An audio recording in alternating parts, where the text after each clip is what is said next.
Hello everyone. I'm working on a text to SQL project using LLMs, and I just wanted to document my progress. I'll discuss about my thought process, my reasoning, and the decisions I've taken. And in this particular video, I'll introduce the problem statement, the tools I'll work with, dataset, and a simple version V1 of the app. So to start with, the core functionality is that the user feeds in a query in text format and the LLM outputs an SQL code. So the question could be something like customers with more than 3 orders, and the LLM will give a neat SQL code to execute this query. Now this is obviously something that you could do with something like ChatGPT or Claude. Feed in your query and give uh, the SQL code. Of course, it is very powerful in that terms, but the main problem is they do not have context of your problem statement and the database you are working with, right? So the main idea of this project is to optimize the SQL generation for a specific data set, such that the query can be run immediately and the human involvement is not quite required. At a human level, you just have to feed in the query, right? So a slight extension of this core functionality is um, to have text to SQL to text generation. So the SQL code is generated, but it is then executed on the database, and you get a final answer in terms of text. So this allows you to again ask follow-up questions and sort of interact with your database, right? But the problem with this is, of course, if the SQL generation is not right, then this will have an implication on the final answer as well. And it can also be risky in the sense it can uh, cause damage to your database. So for this project, I'll focus on text to SQL, the SQL generation being the main aim. But of course, I'll try and extend it with the necessary guardrails to automatically run the SQL queries as well. Right.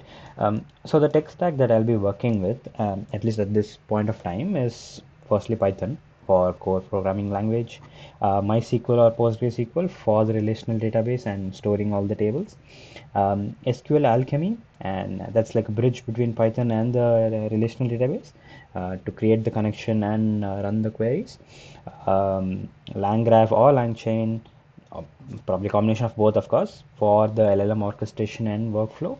Um, OpenAI's GPT models for the text to SQL generation, but of course, I'm planning to also explore other open source models because OpenAI is obviously cost is involved there, so why not just run it locally?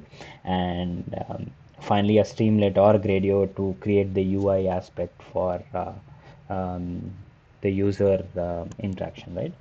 Um, so let's look at the basic workflow for the version V1. This is a really simple, silly version for time being, but that's just to establish the kind of intuition that we'll need to build upon further, and just to um, establish how LLMs can be powerful for this use case. So the user feeds in a query, of course, but this is a combination of the exact question, the schema, which is basically a combination of the tables and columns that's required, and the dialect. So for this use case or for this project, I'm focusing on two dialects, MySQL and PostgreSQL. Um, yeah, dialect as well. This feeds in as the query to the LLM. The LLM generates the SQL and passes it back to the user. Now, one main thing that I want to focus on this project is to make the code or the components flexible enough, right? And be able to optimize it um, for future as well.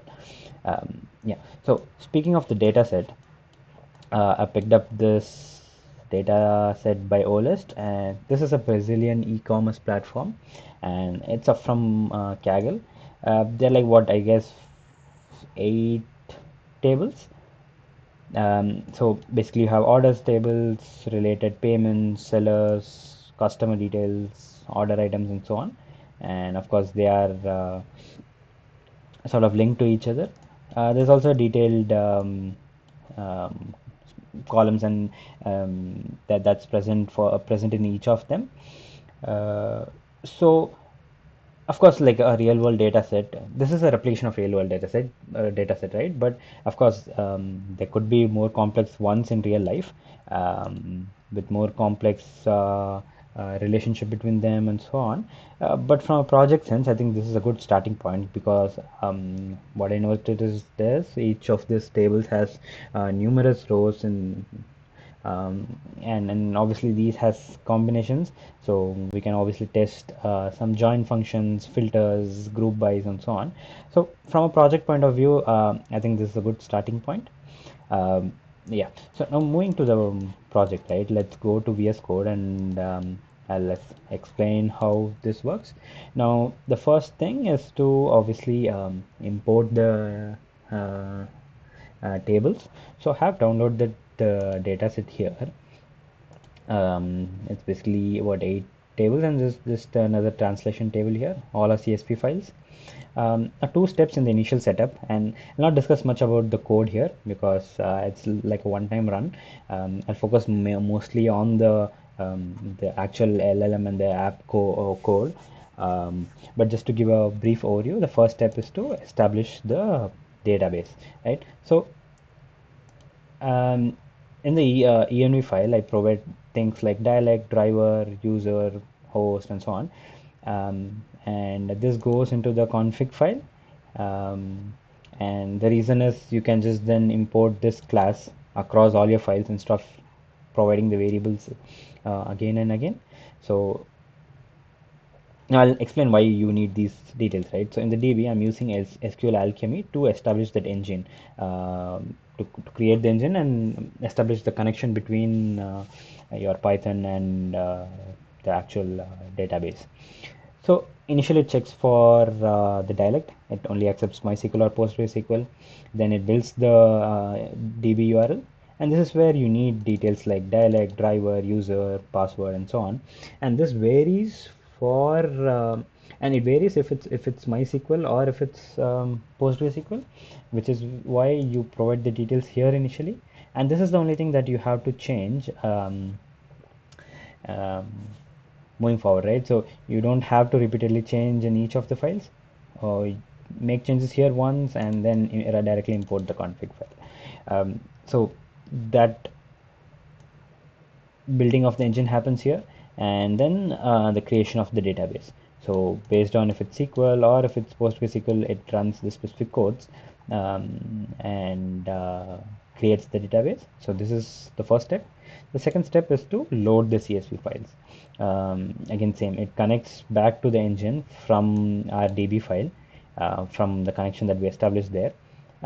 Checks through the folders and imports them. Um, Now, of course, you could go with the traditional way of going to I don't know, using like a workbench, SQL workbench or SQL server to import the files. But a couple of reasons why we are doing it this way is that first, of course, we are sort of automating this process.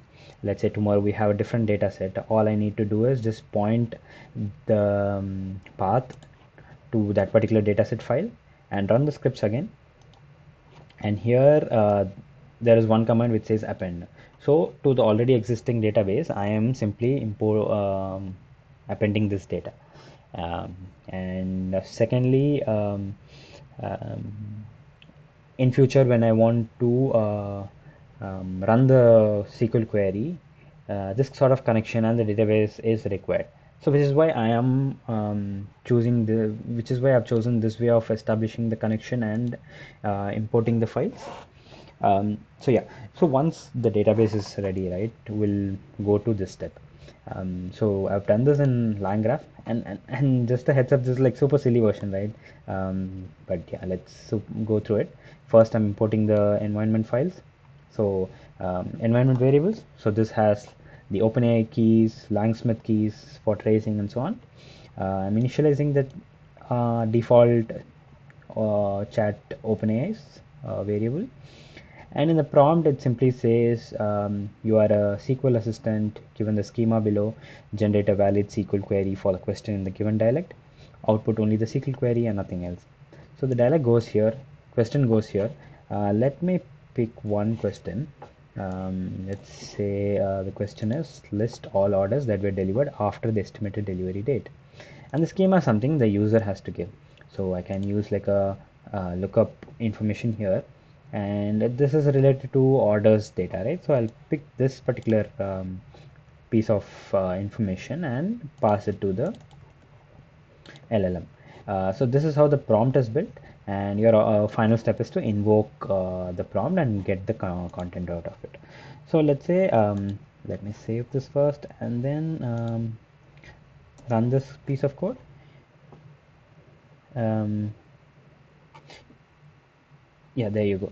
So it says select star from the database where so on, right? So let me copy this and go to MySQL workbench and try and run this. So I can do this in SQL as well, but yeah, just for time being, I think this is a more intuitive way to run the code. Yeah, so there you go. It's querying against there where the ordered delivered date is greater than the estimated uh, date, right? So works fine, I guess.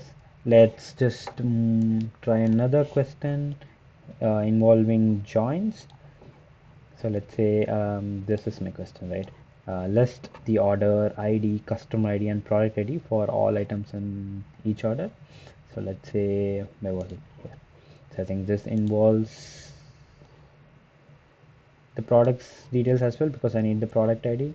So I'll go back here, provide these details as well, and run the code.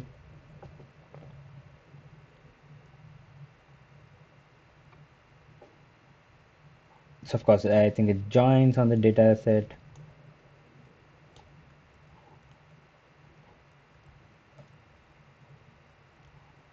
Oops. There you go. We have the order date, customer date, and the product ID. So this is to show how powerful an LLM can be in terms of text, SQL generation. But a couple of problems here. One, of course, there's a heavy load on the user to feed in the entire schema, right? So the user has to look up at the details and feed in the exact table or the columns. Um, so what if there are like bunch of tables, and here of course we have like what, 8 tables, right? 8 9 tables, but in real world scenario, if there are a bunch of tables, it puts the load on the user to go about finding which table or which columns is required. So let's say if we go back to the first question, list all the orders and that were delivered after the date, right?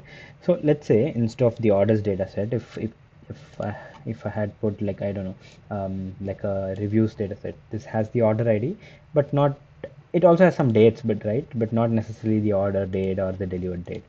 So had I put this detail, um, it would still run, but of course the code wouldn't necessarily be right. Uh, right. Okay. So it did pick up some details from. Let's run this. Right. Right. Unknown column delivery date. So what has happened is, of course, from the question, it has picked up delivered and estimated delivered date, but these columns are not there in the data set, right? The only columns in this data set are the order date, not necessarily the delivery dates. So this is the kind of problem we can run into, where the user has to feed in all the schema.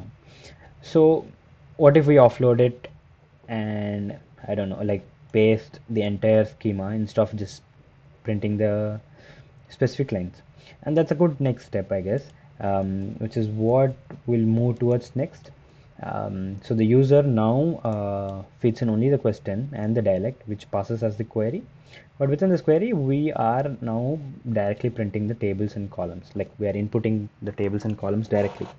The user does not necessarily have to feed it now. And let's run the same question, right? So list all the Yeah, okay. So what I've done here is I've created, so this was my schema initially. Um, Basically the tables and the columns associated. I've put it all into a variable called schema, and I'm importing it into this same prompt. All the other piece of code remains the same. So this has been injected directly from a user point. The only thing he has to change is the question, right? And I've put the question exactly the same. Now I'll run the V2 version of this app. Just pretty much the same, but yeah, just one tiny change. Now, yes. So now we can see how it has picked up the right column and the tables. So earlier we fed in the wrong table, but this time it has accurately picked up the details. So if I go here and print, this has to be the same as the one which we ran initially when we gave the right tables. Looks fine to me at this point, but one major problem here is that the entire schema has to be fed into the prompt every time. Now this was a very small prompt. Where is it here? This was a very small schema. What if it has a bunch of tables and columns, um, and uh, becomes difficult for the LLM to get the right context. Now just to show an example, let's move to Langsmith, um, and I'll try and show one thing here.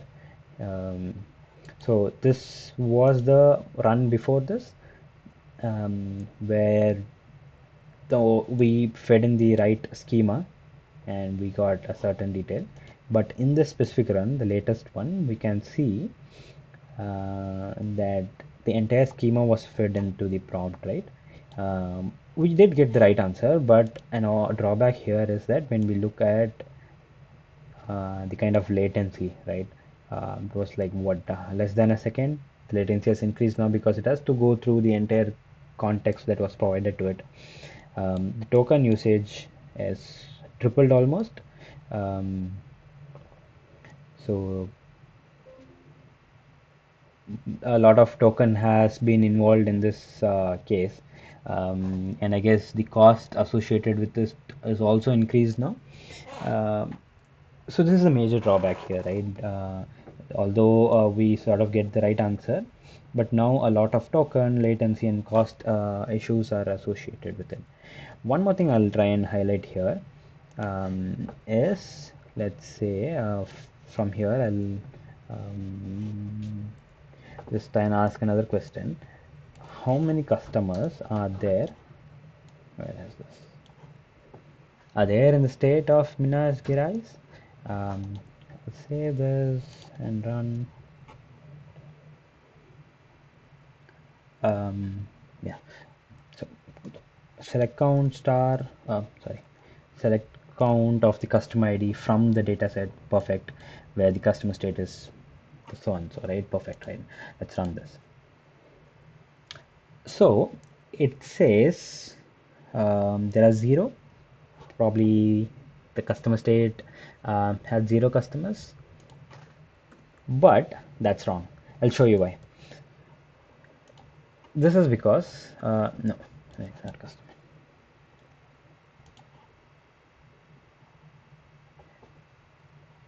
This is because the customer state does not have the exact name that I provided. Minas Gerais is sort of present in the data as MG, and this is something the data didn't know, right? The LLM didn't know. So what I'm trying to say here is, although we did provide the sort of schema here, having the relevant table and the columns, it does not have enough information about what this exact column is, like what the data type is, what um, the kind of values they are present there, and right. So yeah, so in essence, two main problems. One is a longer schema that is being fed in, and second problem is not enough information in terms of what the variables are. So that would be the kind of next step that we'll look into.